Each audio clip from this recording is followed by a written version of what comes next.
அடுத்து நம்ம பார்க்க போகிறது எப்போவுமே கர்ஜனையோடு இருக்கக்கூடிய சிம்ம ராசி அன்பர்கள். சிம்மம் எஸ். ஆனால் உங்களுக்கு எந்த எஸ் மூலமாக பாசிட்டிவ் நடக்க போகுது, அது என்ன உறவாக இருக்க போகுது அப்படின்றத கேட்டு தெரிஞ்சுக்கலாம். பொதுவாக சிம்மராசி நேர்களாலே என்னென்னா ஒரு ஆழ்மையான தலைமை பண்பு எல்லாமே எல்லாருக்கும் தெரிஞ்ச ஒரு விஷயம். அதுலேயே ரொம்ப முக்கியமான ஒரு விஷயம்னா கோபக்காரவங்க. கோபம் இருக்கிற இடத்துல தான் குணம் இருக்குன்னு சொல்லுவாங்க. அதே மாதிரி நற்குணங்களும் அவங்களுக்கு இருக்குது. ஆனால் மெயினான ஒரு விஷயம் என்ன ஆகும், ஒரு ரொம்ப நல்ல ஒரு விஷயம் உங்களுக்கு சொல்லியிருக்காங்கங்க. உங்களுக்கு நல்லது செய்யறதுக்கு தான் உங்க கூடவே அவங்க இருக்காங்க, இல்லை உங்க பக்கத்தில் அவங்க இருக்காங்க, அவங்க வேற யாருமே இல்லை. சிம்மராசினுடைய மனம் மாறுறதுக்கு என்ன வழிபாடுமா?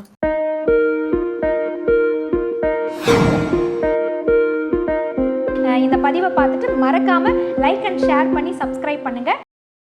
ஆர்த்தி விலாக் நேயர்கள் அனைவருக்கும் அன்பார்ந்த வணக்கம். இன்றைக்கி இந்த பதிவை பார்த்துட்ருக்கிற உங்களுக்கு உடல் பிரச்சனையோ மனப்பிரச்சனையோ இருந்ததுன்னா அது உடனடியாக நீங்குவதற்கான வாய்ப்பை அந்த இறைவன் அருளட்டும் அப்படின்னு சொல்லிட்டு மனசார பிரார்த்தனை செஞ்சு இந்த பதிவை நான் தொடங்குறேன். இந்த பதிவை பார்த்துட்ருக்கிற உங்கள் கூட இல்லை உங்கள் கிட்ட இல்லை நீங்களே எஸ் அப்படின்ற எழுத்தில் ஆரம்பிக்கிறீங்க அப்படின்னா, உங்களுடைய பெயர் ஆரம்பிக்குது அப்படின்னா இந்த பதிவை கண்டிப்பாக நீங்கள் வந்து பார்க்கணும். இல்லை எஸ் எழுத்தில் ஆரம்பிக்கக்கூடியவங்க எங்க கூட நிறைய பேர் ட்ராவல் பண்ணுறாங்க அப்படின்னா நிச்சயமாக இந்த பதிவு உங்களுக்கான ஒரு பதிவாக தான் இருக்க போகுது. ஏன்னா ஆங்கில எழுத்தில் எஸ் அப்படின்னு நம்ம சொல்கிறோம்.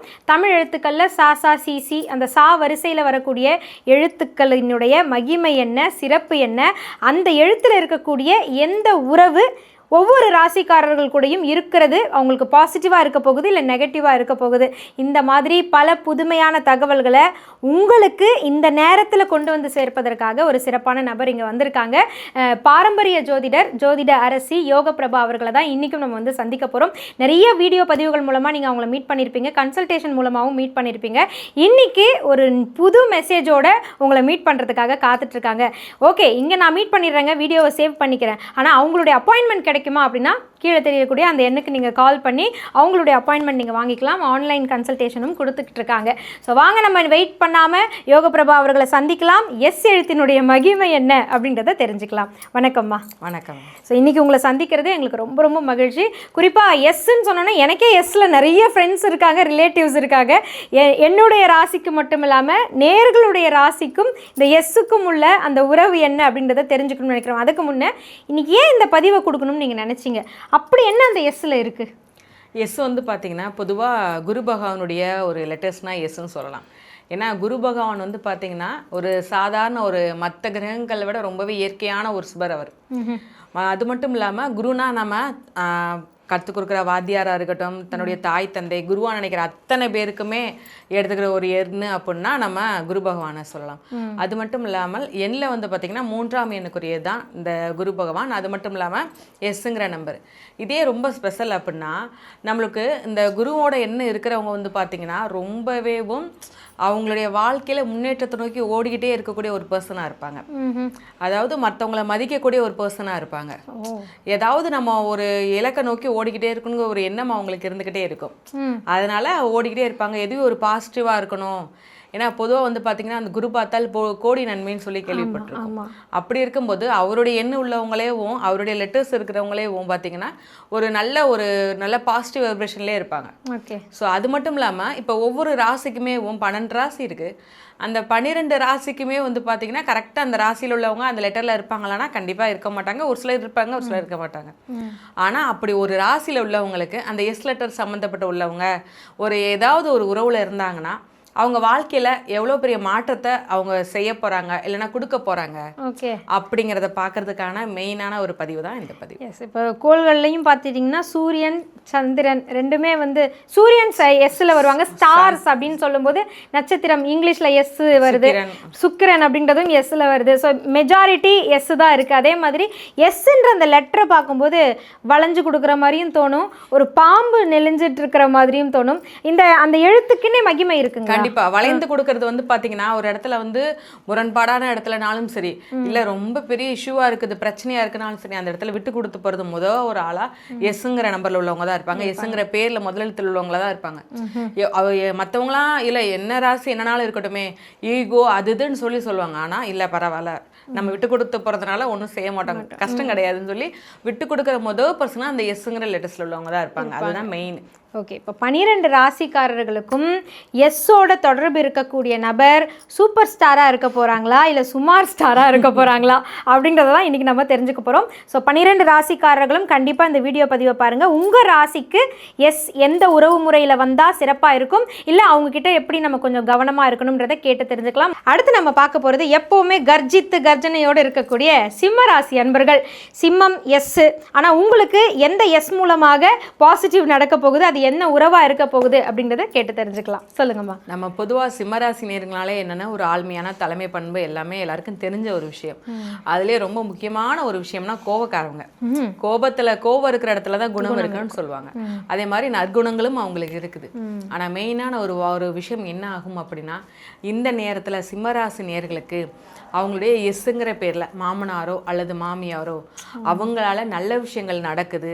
ஆனா அதற்கு தடையா இருக்கிறதே நம்ம சிம்மராசி நேர்கள் தான் சொல்லலாம். ஓ, நல்லது செய்ய அவங்க காத்திருக்காங்க, ஆனா இவங்களால அதை ஏத்துக்க முடியாம ஏதாவது ஒரு தடை. அதுக்கு என்ன ஒரு காரணம்னா இவங்களுடைய அவசர புத்தி, இன்னொன்னு கோப மனப்பான்மை. அதாவது இப்ப நிறைய ஒரு மாமியார் மருமகள் பிரச்சனை, மாமனார் பிரச்சனை, நிறைய பிரச்சனை பார்த்திருக்கோம். அது எல்லார் வீட்லயும் அது அப்படித்தான் இருக்கான்னு கேட்டா நிச்சயமா இல்ல. ஏன்னா நல்ல மாமியார் இருக்காங்க, நல்ல மருமகள் இருக்காங்க, நல்ல மாமனார் அப்பா அம்மா மாதிரி பாத்துக்கிறவங்க, தன்னுடைய மகளை மாதிரி பாத்துக்கிறவங்க நிறைய பேர் இருக்காங்க. அப்படி இருக்கிற இடத்துல சிம்மராசி நேர்களுக்கு வந்து பாத்தீங்கன்னா அவங்களுடைய மாமியாரோ மாமனாரோ நல்ல விதமா பாத்துக்கக்கூடிய சூழல் அவங்களுக்கு இருக்கு. தன்னுடைய மருமகள் கஷ்டப்படுறாங்களோ இல்லை ஏதாவது ஒரு இடத்துல அவங்களுக்கு நம்ம தேவை இருக்குன்னு நினைக்கும் போது அவங்க யோசிக்காம போய் ஒரு உதவி செய்வாங்க, செஞ்சிருப்பாங்க இதுக்கு முன்னாடியும் கூட. ஆனா அவங்க அதாவது சிம்மராசி நேயர்களுக்கு தேவைப்படும் போது செய்யக்கூடிய எஸ் லெட்டருக்கு உதவி செய்யறாங்க. ஆனா அந்த எஸ் லெட்டருக்கு தேவைப்படக்கூடிய ஒரு உதவி இவங்க பண்ணிருக்க மாட்டாங்க. தன்னுடைய மாமனாருக்கோ மாமியாருக்கோ ஒரு உதவி, அவங்களுக்கு உடம்பு சரியில்லாதப்ப, அதாவது அன்பு பாசம் எல்லாம் இருக்கும். ஆனாலும் தன்னுடைய ஒரு மெயினான ஒரு விஷயம் ஈகோ. அந்த ஈகோ சின்னதா ஒரு இருந்தாலும் சரி இவங்களுக்கு செய்யணுமா, தன்னுடைய தேவைக்கு ஏதாவது அவங்க நிறைவேற்றாம விட்டுட்டாங்கன்னா, ஒரு நம்மளுக்கு பிடிச்ச பொருள் ஒண்ணு வாங்கி தரலப்பா, ஒரு பொருள் கேட்டிருக்காங்க நான் வாங்கி தரல அப்படின்னா அதை மத்த எல்லா விஷயத்திலையும் காமிச்சிருவாங்க.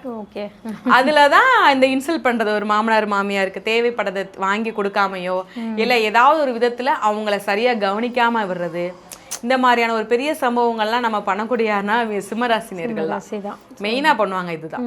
அடுத்து ரொம்ப முக்கியமா இன்னொரு விஷயம் என்னன்னா, இதனால வந்து குடும்பத்துக்குள்ள என்னதான் இருந்தாலும் சரி, மாமனார் மாமியார்னா அடுத்து மகன்கிட்ட போகும் அல்லது மகள்கிட்ட போகும், அதை வச்சு பிரச்சனை வரும் அப்படின்னாலும் கூட அவங்களுடைய மாமியாரோ மகனாரோ இந்த பிரச்சனையை வெளியில கொண்டு போக நினைக்க மாட்டாங்க. தன்னுடைய மகனுக்கோ மகளுக்கோ தெரியப்படுத்தி அது பெரிய பிரச்சனையை ஆக்க வேண்டாம், பரவாயில்ல நம்ம சமாளிப்போங்கிற ஒரு எண்ணம் அந்த எஸ் லெட்டர்ல உள்ள உறவுக்கு கண்டிப்பா இருக்கும். வேற எந்த லெட்டருக்கு இருக்குதோ இல்லையோ அந்த எஸ் லெட்டருங்கிற உறவு அவங்களுடைய மருமகளையோ மருமகனையோ அல்லது மருமகளையோ தன்னுடைய பிள்ளைகள் மாதிரி பார்க்கணும்னு நினைப்பாங்க. ஆனா அதற்கு இடம் கொடுக்க மாட்டாங்க சிம்மராசி. ஒரு ரொம்ப நல்ல ஒரு விஷயம் உங்களுக்கு சொல்லியிருக்காங்கங்க. உங்களுக்கு நல்லது செய்யறதுக்கு தான் உங்க கூடவே அவங்க இருக்காங்க, இல்லை உங்கள் பக்கத்தில் அவங்க இருக்காங்க, அவங்க வேறு யாருமே இல்லை. உங்களுடைய மாமனாரோ மாமியாரோ இல்லை சின்ன மாமனாரோ சின்ன மாமியாரோ அவங்களா தான் இருப்பாங்க அப்படின்னு சொல்லியிருக்காங்க.